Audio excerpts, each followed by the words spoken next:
di zaman sepak bola modern sekarang nggak heran sih kita melihat harga pemain itu gila-gilaan. Ada bahkan pemain termahal sekarang itu Neymar ya, masih dipegang Neymar ya 222 juta kayak gitu. Nah, artinya kan ada pemain-pemain yang sebenarnya tidak sesuai harganya tapi dibeli karena mungkin ya ada faktor branding, ada faktor marketing dan lain sebagainya gitu. Maka dari itu ya contoh pemain-pemain kayak Haaland lah, pemain Haaland kayak Haaland itu cuma dibeli 65 juta ya. Secara apa yang dia tunjukkan di City sekarang ya itu sangat murah gitu. Sedangkan ada pemain yang gobloknya naujubillah dibeli 90 juta. Siapa itu? Sancho. Gitu, ngerti nggak? Jadi ada pemain-pemain yang tidak sesuai harganya gitu. Ada yang kemahalan, bahkan ada yang kemurahan. Bukan kemurahan lah, tergolong murah kayak gitu. Nah, di video kali ini aku akan buat video terkait dengan beberapa pemain yang underrated, dan nanti aku akan buat juga video beberapa pemain overrated menurutku dan yang seingatku yang terlintas di kepalaku aja kayak gitu. Nah, secara definisi kan pemain overrated itu adalah pemain underrated itu adalah pemain yang bagus, cuman tidak pernah diliput media. Ini secara bahasaku aja ya, tidak secara terminologi. Pemain underrated itu adalah pemain yang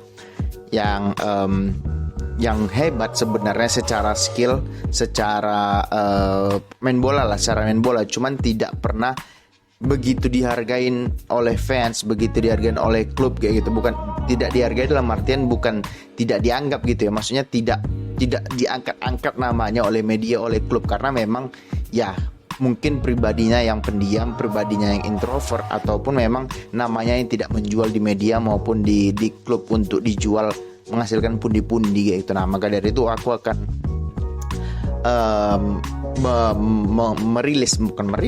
aku akan memberikan 5 nama yang menurutku pemain underrated mungkin dari zaman ya mungkin satu dekade terakhir lah kayak gitu.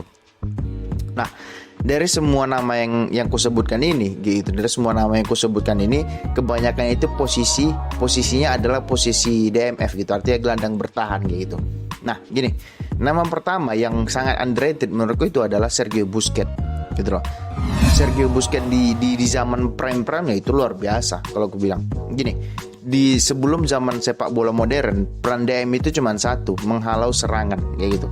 Orang pertama yang menghalau serangan dari lawan ketika counter attack kayak gitu. Nah, cuman sekarang di sepak bola modern perannya itu berubah gitu. Perannya itu berubah dalam artian ketika dia bertahan, dia ikut bertahan, ketika menyerang, dia ikut menyerang. Artinya dia lebih dilipatkan di dalam secara permainan, secara kontribusi terhadap tim kayak gitu. Nah, yang menurutku yang paling terkenal melakukannya itu adalah Sergio Busquets di zamannya si Pep kayak gitu loh. Itu gila itu perannya Busquets di zamannya Pep. Mungkin trio Messi, Xavi, Iniesta tidak akan sehebat itu kalau tanpa Busquets sebagai orang yang menjaga kedalaman, menjaga keseimbangan permainan kayak gitu loh, ngerti nggak? Busquets ini beberapa ya kalian pasti sering lah lihat video dia di TikTok ataupun di Instagram gitu. Ketika dia di press dia tenang, dia tidak panik gitu loh, karena ya dia punya visi. Sebelum dia menerima bola, dia sudah melihat kiri kanan depan belakang kemana bola harus diarahkan, kemana bola harus di dribbling gitu. Makanya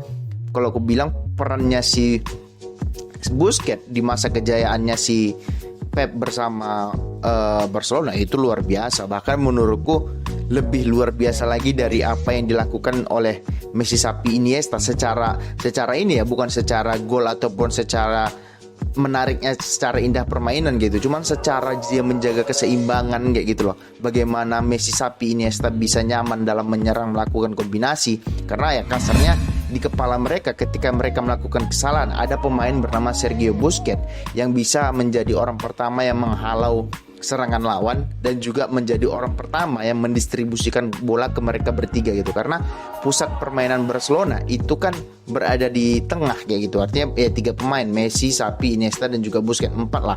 Cuman kan triangle 3 di tengah itu tak tergantikan, Busquets, Xavi, Iniesta. Nah, triangle inilah kekuatan Barcelona di zaman itu kayak gitu, yang mana ya semua tim gak ada yang bisa nandingin. Bahkan MU 2 kali itu dipermalukan di final Liga Champions kayak itu loh, ngerti nggak?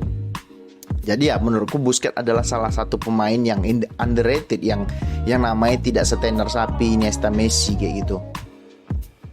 Nah, nama selanjutnya itu ada kembali lagi dari DM, dari rival sejatinya Barcelona, yaitu Casemiro. Gini, Casemiro, aku sering bilang di videoku, Casemiro itu bukan tipe pemain yang suka dribbling, pemain yang suka berlama-lama dengan bola. Coba deh kalian perhatikan, mau di MU mau di Madrid, dia nggak pernah dribbling bola itu, ya artinya kurang nggak pernah lebih dari 5 meter lah kasarnya. Ketika dia terima bola, dia pasti langsung passing, ataupun kalau dia tidak langsung passing, dia mungkin dribbling ya semeter 2 meter, dia dribbling kemudian dia long untuk memecah pertahanan lawan, atau dia akan memberikan end passing kayak gitu. Nah, pemain-pemain kayak Casemiro ini sangat berguna untuk tim karena dia tidak akan menghambat lajunya counter attack. Makanya dilihat Barcelona, Real Madrid itu di zaman top-topnya, di zaman Zidane lah bisa kita bilang zaman top-topnya, karena mereka meraih hat-trick Liga Champions. Itu peran Casemiro dalam melaksanakan counter attack itu luar biasa perannya gitu loh. Coba yang ada di posisi itu siapa lah ya, bukannya si Casemiro gitu, siapa yang sering dulu, Kovacic deh. Coba deh yang di posisi si Casemiro itu adalah Kovacic pada saat di Madrid, itu nggak akan terlaksana counter attack sebegitu mengerikannya Madrid kayak gitu. Karena apa? Karena peran Casemiro yang tidak suka mendribbling bola, tidak suka menahan bola, ketika dapat bola dan counter attack dia langsung oper ke depan, karena di depannya juga gila ada trio BBC, Bale, Benzema dan Cristiano Ronaldo kayak gitu. Nah, ya udah ngapain dia harus tahan bola lagi? Tinggal oper ke depan aja, tinggal passing, berikan terupas ke depan. Maka dari itu ya secara bertahan dia juga luar biasa. Makanya bisa dilihat di musim lalu si Madrid menjual si Casemiro ke MU kan bisa dibilang salah satu kesalahan terbesarnya Madrid, karena mereka belum mempersiapkan siapa penggantinya. Penggantinya yang disiapkan itu kan Camavinga dan juga Tchouaméni, yang mana mereka masih ya tergolong jauh. Ibaratnya usia mereka dengan Casemiro itu ya kurang lebih 10 tahun jaraknya kayak gitu, ngerti nggak? Dan juga Tchouaméni banyak cederanya musim lalu.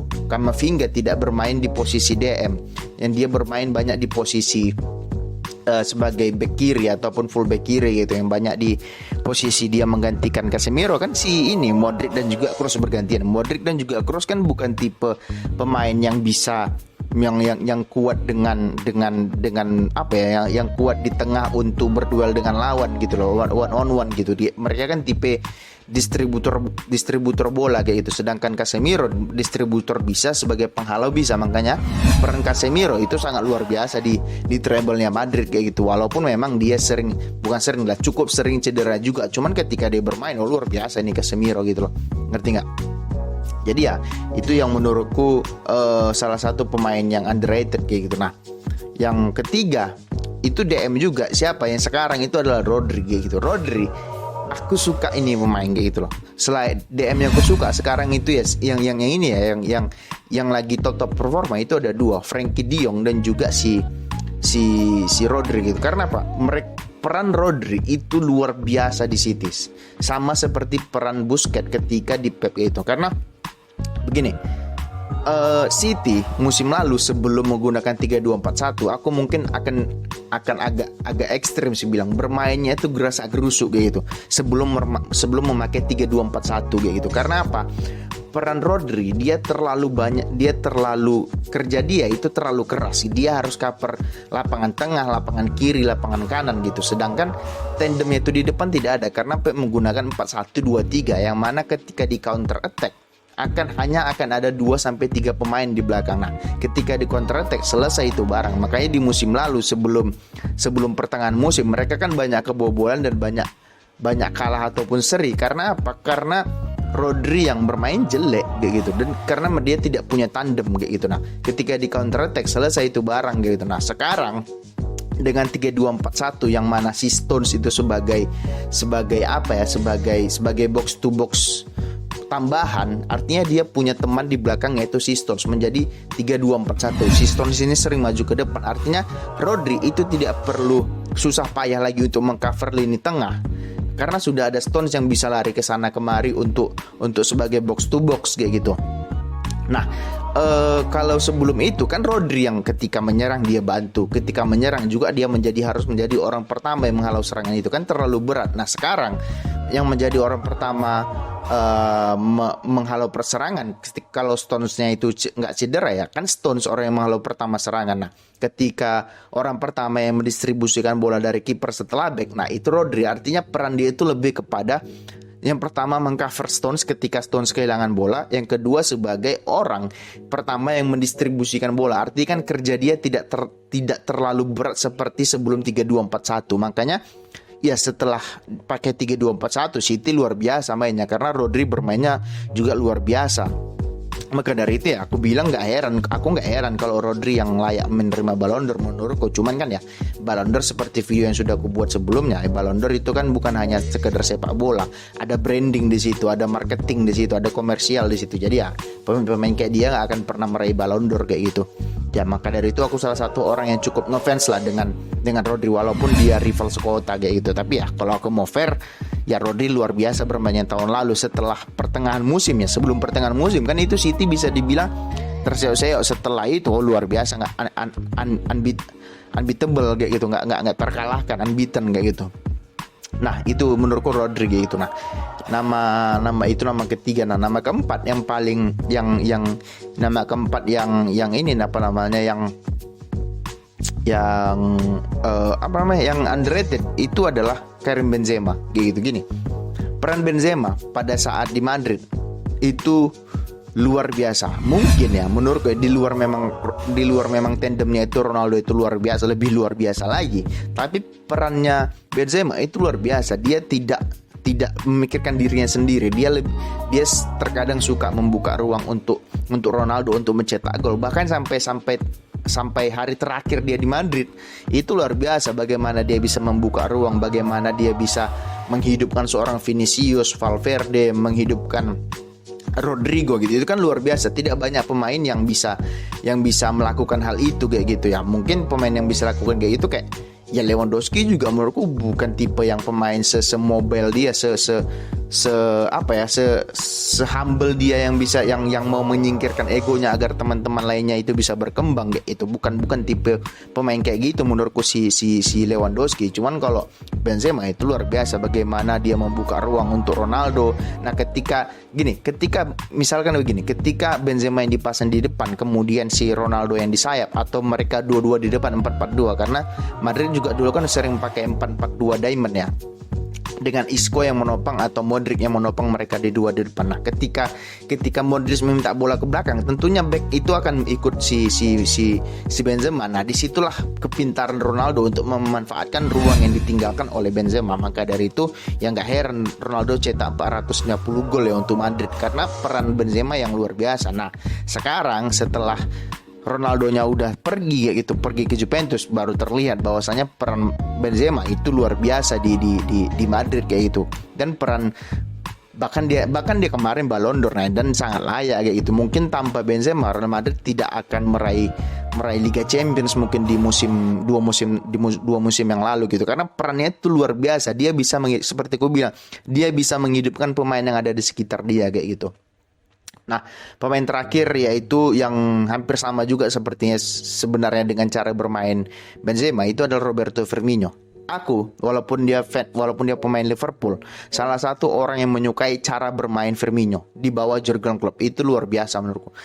Gini, formasi ataupun cara bermain Klopp itu kan simple. Kalau mereka nggak bisa main dari bawah, mereka main dari atas gitu loh. Karena ya perbedaan City dan juga si Klopp ketika mereka masih bersaing gitu kan. City bermain dari bawah, si Klopp itu Liverpool itu bermain dari atas karena mereka memiliki Van Dijk yang memiliki long ball yang luar biasa, terus Alexander Arnold yang memiliki crossing luar biasa, kemudian Robertson yang memiliki crossing luar biasa. Nah, peran si Firmino itu sangat luar biasa untuk memancing pemain back lawan atau DM lawan. Makanya nggak heran kita lihat pada masa-masa prime-nya Firmino itu sering turun sampai bahkan ke bawah, bahkan sempat menjadi back kasarnya dari penyerang. Dia turun ke bawah untuk meminta bola. Nah, ketika dia turun untuk meminta bola, paling tidak DM ataupun center back akan mengikuti dia. Nah, ketika back ataupun DM mengikuti dia, tentunya salah dan juga Mane itu akan masuk ke dalam. Makanya ketika bermain, terkesan formasi Liverpool itu adalah sebenarnya kan mereka 4-3-3 gitu. Nah, terkesan menjadi 4-4-2 diamond yang mana Mane dan Salah itu sebagai striker dua di depan, kemudian Firmino yang sering membuka ruang untuk memberikan ruang kepada si Salah dan juga Mane untuk masuk ke dalam kayak gitu. Nah, kemudian makanya sekarang jangan heran permainan Liverpool rusak karena apa? Peran Firmino itu tidak bisa digantikan. Jota tidak sebaik Firmino ketika menjelajahi ruang tengah, menjelajahi lapangan tengah dan juga belakang untuk meminta bola. Nunes, apalagi Gakpo, ya mungkin Gakpo bisalah sedikit-sedikit. Cuman kalau dibandingkan dengan Firmino ya masih jauh menurutku Gakpo dan juga si Firmino kayak gitu. Karena Firmino ya walaupun dia pemain Liverpool, aku salah satu orang yang ngefans dengan cara bermain dia kayak gitu, karena ya dia mobile dan juga dia tidak egois ya, tidak seegois Salah dan juga Mane lah. Salah dan juga Mane kan kelihatan mereka mementingkan diri sendiri. Kalau Firmino nggak peduli dia bahkan menurutku dia adalah satu-satunya striker mungkin yang tidak berniat mencetak gol.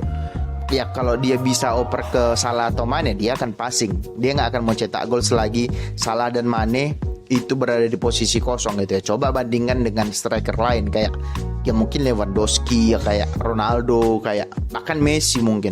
Mereka kan ketika mereka satu lawan kiper, mereka jarang passing ke temannya yang lebih kosong kayak gitu. Nah, kalau Firmino enggak, dia akan passing ke temannya yang memiliki ruang lebih besar dari dia. Agar apa? Agar dia bisa mencetak gol. Artinya dia ini adalah team player, bukan tipe pemain yang egois mengandalkan skillnya sendiri. Dia lebih berfokus kepada bagaimana tim ini bisa diangkat dengan apa yang bisa dia lakukan kayak gitu.